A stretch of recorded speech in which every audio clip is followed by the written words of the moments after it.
Good morning, magandang umaga po sa ating lahat. So welcome naman sa ating channel dito sa ating video na ito. So marami po kasi nagtatanong sa akin regarding sa nangyayari po dito sa Israel regarding sa laban ng Gaza, Hamas and Israel.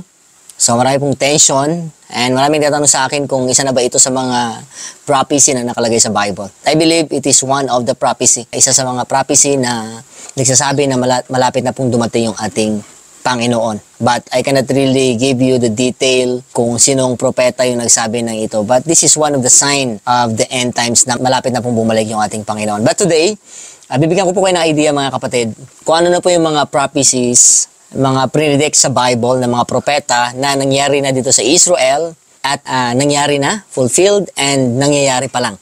Alam naman natin that Israel is the chosen people of God according to the Bible. Tignan natin kasi napaka-amazing. If you study the Word of God and then dito rin kami sa Israel, so nakikita talaga namin with our own eyes na totoo yung Bible and hindi nagsisinungaling yung Panginoon. So whatever God promised to Abraham regarding His people, nangyayari. Nangyayari na ngayon.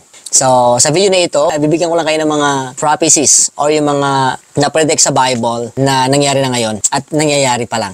I know, ang dami po mga propesya sa Bible about Israel. May mga prophecy pa rin hindi pa nangyayari. Ito lang muna yung mga nakita ko as pastor here sa Israel na talagang totoo ang mga sinabi ng Panginoon regarding His eternal covenant sa bayan po ng Israel. So una, syempre, the return and regathering of Jewish people to their homeland. The regathering. Pisa mo na regathering, binalik sila ng Panginoon. So this is one of the promise of God to the people of Israel. Dahil nga almost 1,500 years, they are being scattered, yung tinatawag na diaspora, dahil sa kanilang kasalanan. But God promised, this is an everlasting promise, eternal promise, yung covenant niya kay Abraham, na ibabalik at ibabalik ng Diyos yung kanyang mga anak, the people of Israel, to their own land, their homeland.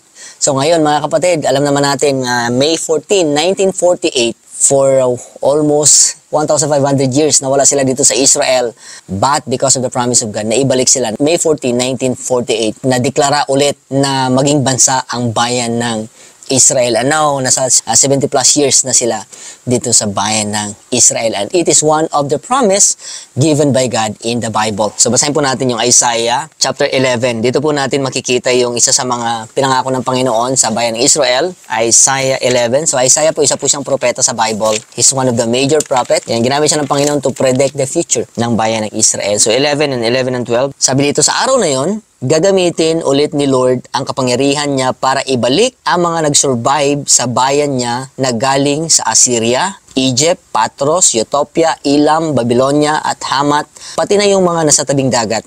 Magtataas siya ng bandila bilang signal para makita ng ibang mga bansa at igagather niya ang mga pinatapong taga-Israel, pati yung mga napalayas na mga taga-Juda mula sa apat na sulok ng mundo.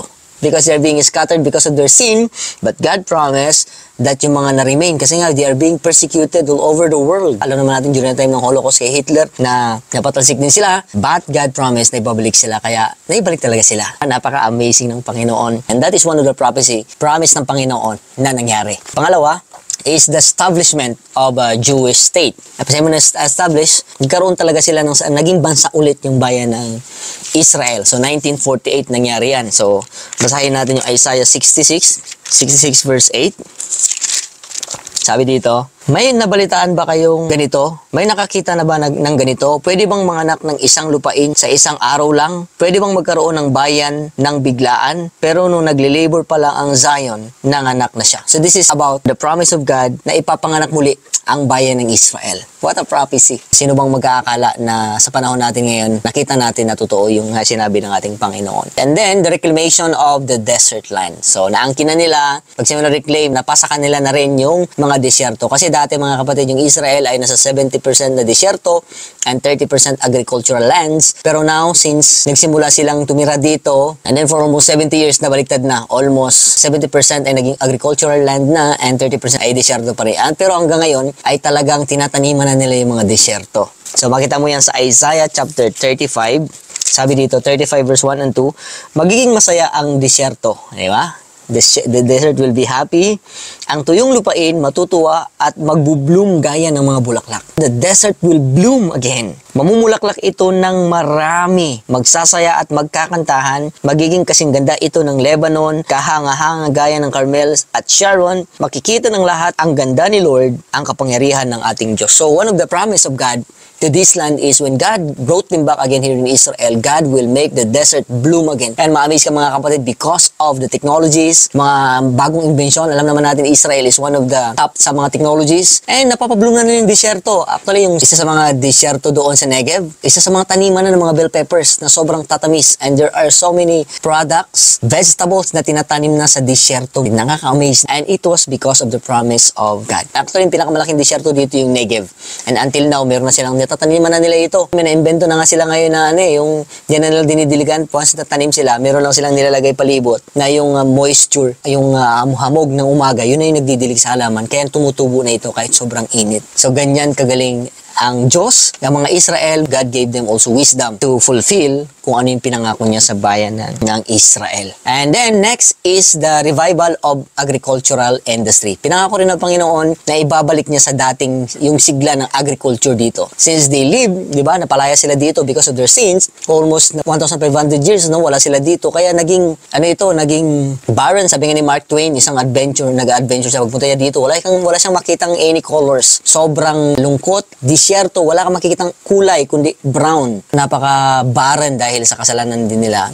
And then kaya nga yan, nagkaroon ng mga settlers dahil walang tao. So may mga tumira na. But nung pinabalik sila dito ng Panginoon, God gave them wisdom also. They start planting and God blessed them hanggang sa ibinalik ng Panginoon yung agriculture. Kaya no wonder right now dito sa Israel, isa sa pinakamagandang agricultural land is Israel. Now grabe yung mga tanim nila dito. Sobrang lalaki ng mga bunga. Yung talong, ang laki ng talong nila dito.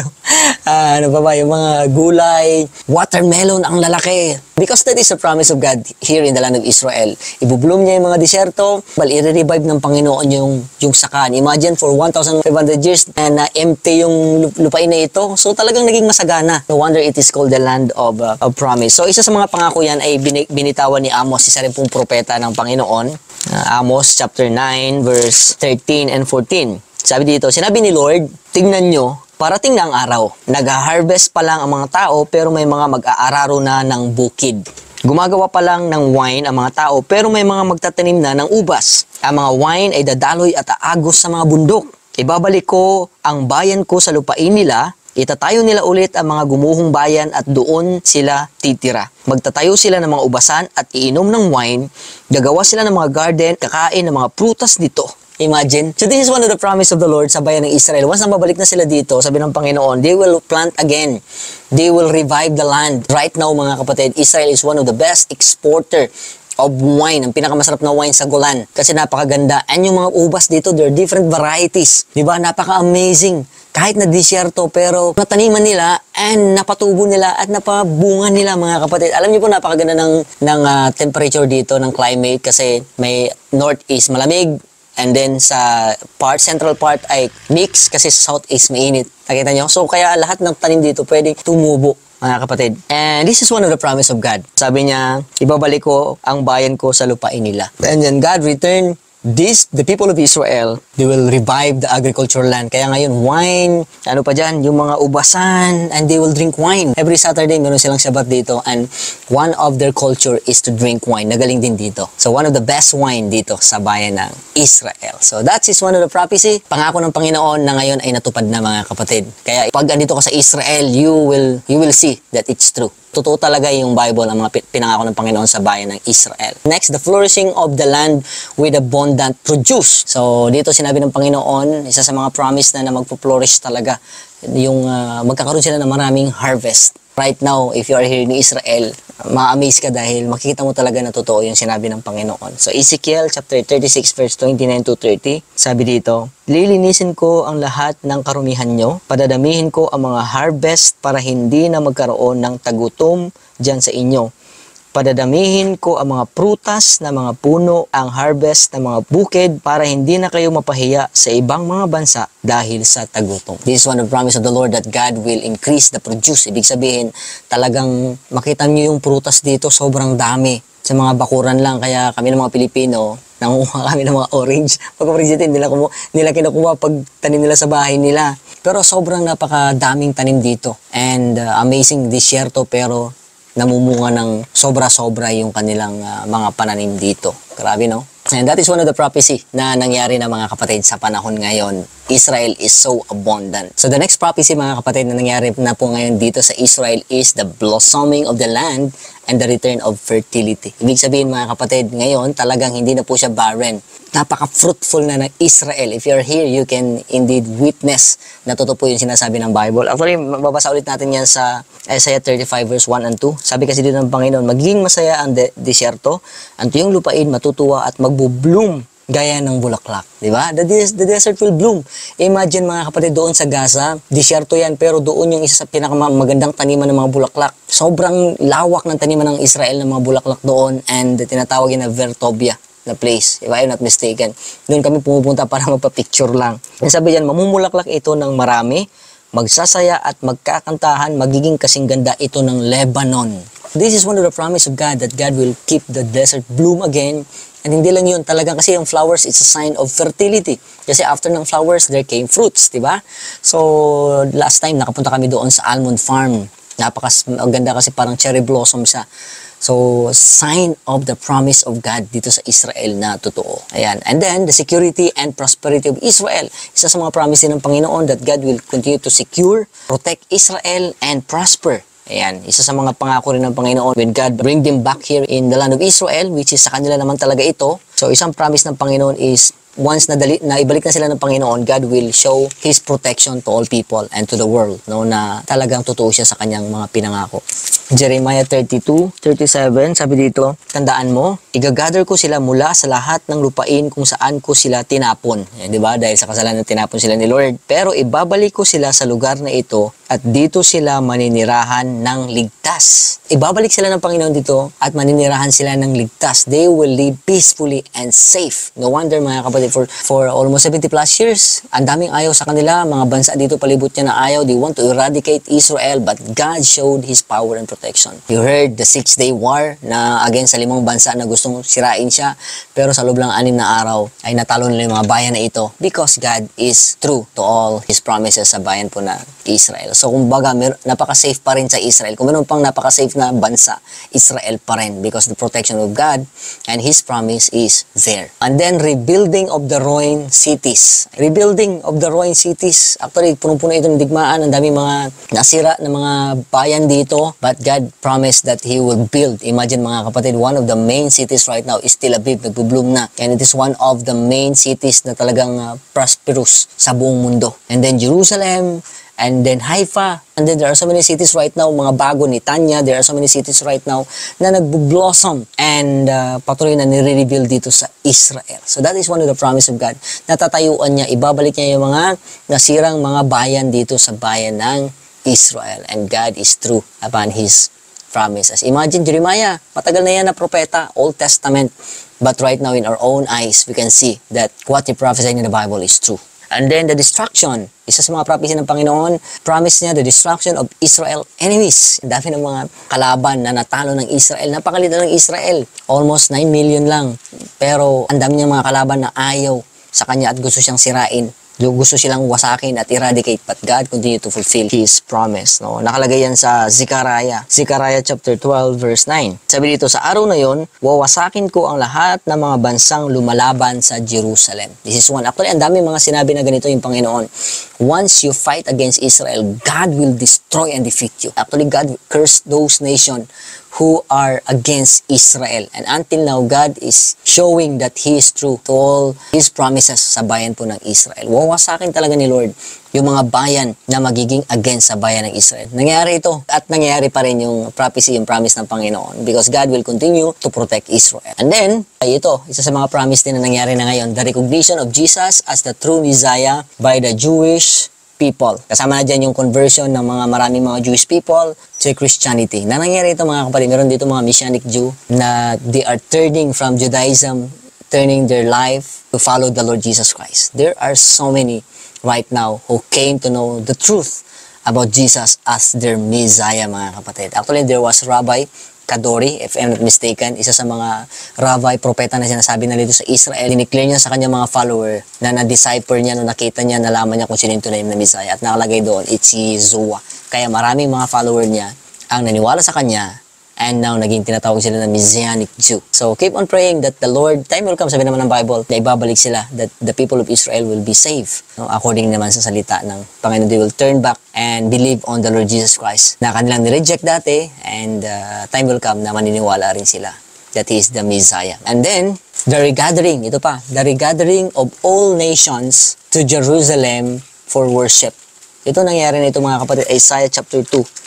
Verse 2 to 4. Nakalagay dyan that God will gather all nations, lahat ng bansa will gather to Jerusalem for worship. Imagine mga kapatid, one of the holiest site ng mga Jewish ay ang Wailing Wall. And ang Wailing Wall, isa sa mga napakaraming pinupunta ng mga tourists every year, millions. They are going there in the holiest site ng mga Jew to pray. Kasi naniniwala sila that that is the location of the temple na tinayo po ni Solomon. And that's one of the prophecy of the Lord. The time will come, there are so many nations, strangers who will come in this place and pray and worship God. So isa na rin kami doon. We already visit that place, nakapag-worship kami, nakapagpasalamat kami. We pray on that place because we believe that that is a holy place, a holy ground kung saan pinangako ng Panginoon. And this is promise of God na pupunta doon yung mga iba't ibang bansa para mag-worship. Diba? Until now, nangyayari na po yan mga kapatid. And lastly, isa sa mga prophecy ng Panginoon is the return of the exile from all nations. And it's a promise na ng Panginoon na ibabalik talaga yung mga exiles, yung mga dati ng mga Jewish na nag-diaspora, yung mga pumunta sa US, every countries kasi yung mga Jewish, diba, because of time ni Nero, lumayo sila, and then time ni Hitler, kaya nagkumalat sila, and God prospered them also, kaya isa sa mga mayayaman na tao, diba, yung mga Jewish in US, in every country, nag-prosper sila, pero sabi ng Bible, time will come na ibabalik sila dito na sa Israel.